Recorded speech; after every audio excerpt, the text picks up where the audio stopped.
चुनाव लोकतंत्र का उत्सव है। भारत निर्वाचन आयोग ने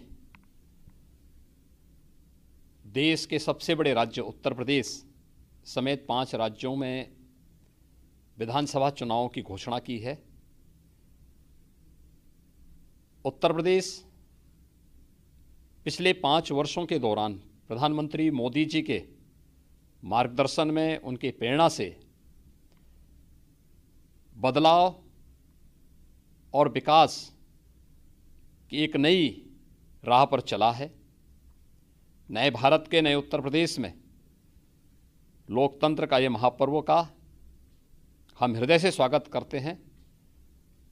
10 मार्च 2022 को जब उत्तर प्रदेश विधानसभा चुनाव के परिणाम आएंगे तो भारतीय जनता पार्टी प्रचंड बहुमत के साथ जनता जनार्दन का आशीर्वाद प्राप्त करने में सफल होगी।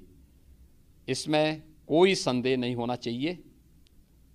हाँ, कोरोना महामारी के दौरान सतर्कता और सावधानी हम जरूर रखें। सतर्कता और सावधानी से सरकार ने, डबल इंजन की सरकार ने पिछले 5 वर्ष के दौरान प्रदेश की जनता के हितों के लिए, उनके जीवन में परिवर्तन लाने के लिए, गांव, गरीब, किसान, नौजवान, महिलाएं और समाज के प्रत्येक तबके के लिए, उत्तर प्रदेश के समग्र विकास के लिए, उत्तर प्रदेश की बेहतरीन कानून व्यवस्था के लिए जो कुछ भी किया है, इन सभी उपलब्धियों के आधार पर जनता जनार्दन का आशीर्वाद एक बार फिर से भारतीय जनता पार्टी को प्राप्त होगा और प्रचंड बहुमत के साथ भारतीय जनता पार्टी की सरकार उत्तर प्रदेश के अंदर पुनः बनेगी। ये मुझे पूरा विश्वास है।